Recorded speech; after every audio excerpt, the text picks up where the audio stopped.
Welcome to the Raw Food Kitchen with Sean. Today we're going to learn how to make a nice tomato sauce, and we're going to use this tomato sauce on a raw pizza crust.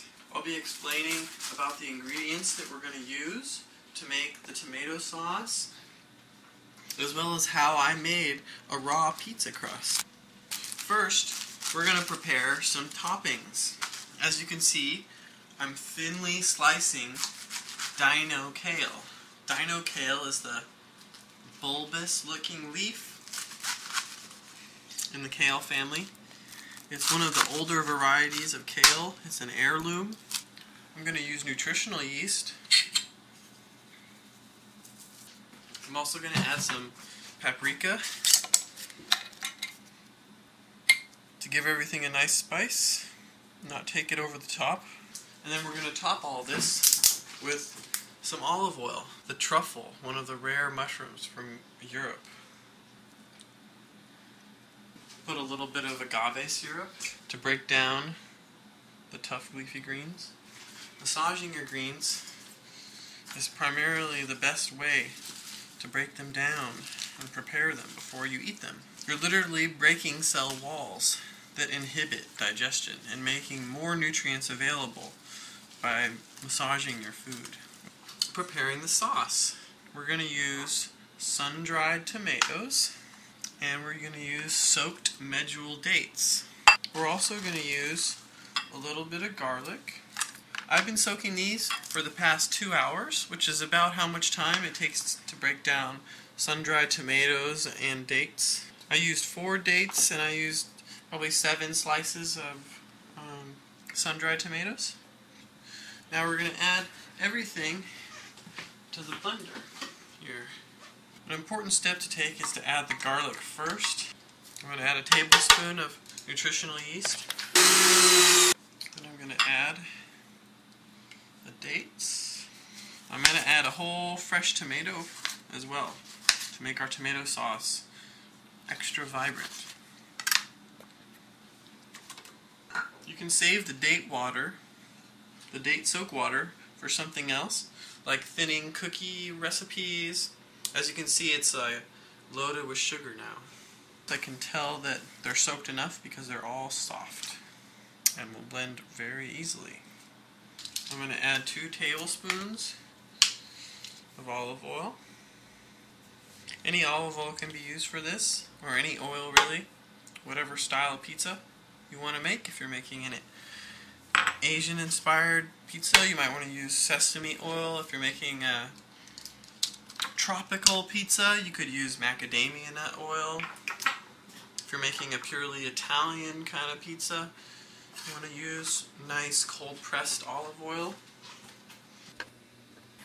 We're also going to add a little bit of rosemary just to flavor things up. And we're going to use some of the tomato soak water to thicken the sauce, or rather thin it, make it blendable.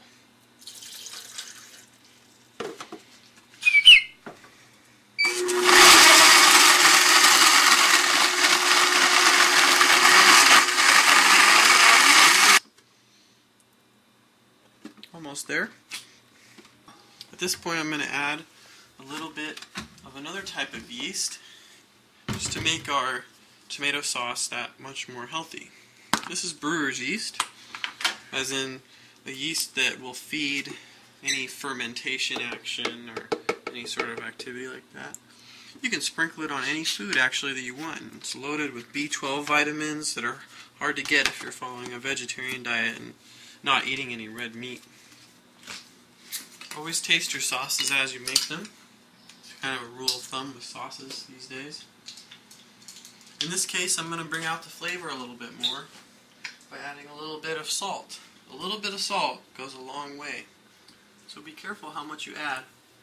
I'm adding a ½ teaspoon to this 2-cup recipe, as you can see here.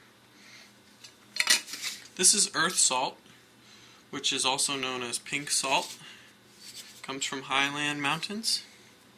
It's loaded with minerals, magnesium, things like that you don't get from normal table salt, which is actually quite bad for you.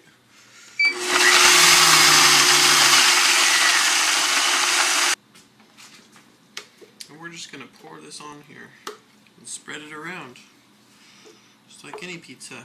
Now you notice the crust is rather, say, different looking than pizza crust you're used to. The reason it's so different is because I sprouted kamut grains for 3 days.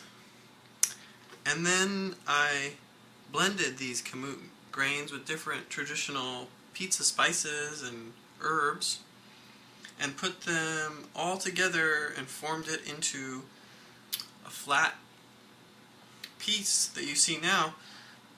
How did I get it to be so dry and like a big cracker? I used something called a dehydrator. A dehydrator is an important thing for preserving food. It takes out all the water. When there's no water left in something, it won't go bad.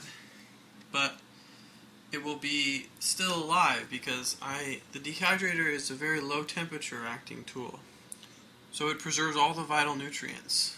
My dehydrator that I use is an Excalibur. As you can see over here, it has 9 trays. So you can make lots of crackers or pizza crusts or whatever you think. This is a great decoration piece you can add for anything that you're making. These carrots are a wonderful flavor and texture when they're chopped this thin. As you can see, I'm using a mandolin, something that makes very thin slices. Now I'm going to put some cashews on top for the topping, because this is not a traditional pizza.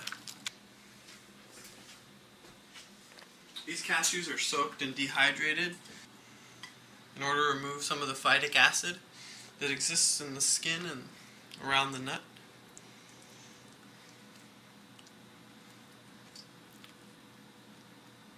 And now I'm topping it with the marinated soaked dino kale. And then we want to use a little bit of nutritional yeast for the garnish. And voila! The raw pizza is complete and ready to be eaten. Say you don't own a dehydrator, but you want to make a raw pizza. Well, you're still in luck.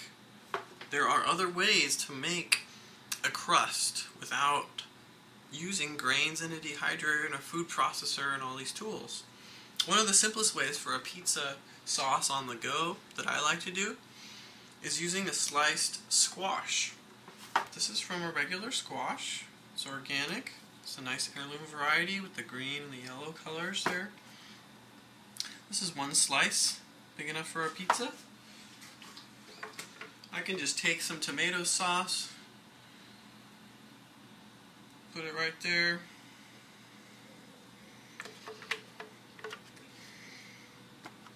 And treat my squash slice like it was crust.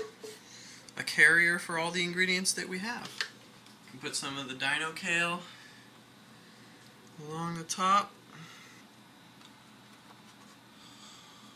And there you go. That's a raw pizza slice right there. Put a little nutritional yeast to act like cheese. And voila. Thanks for coming and spending time with me at the Raw Food Kitchen.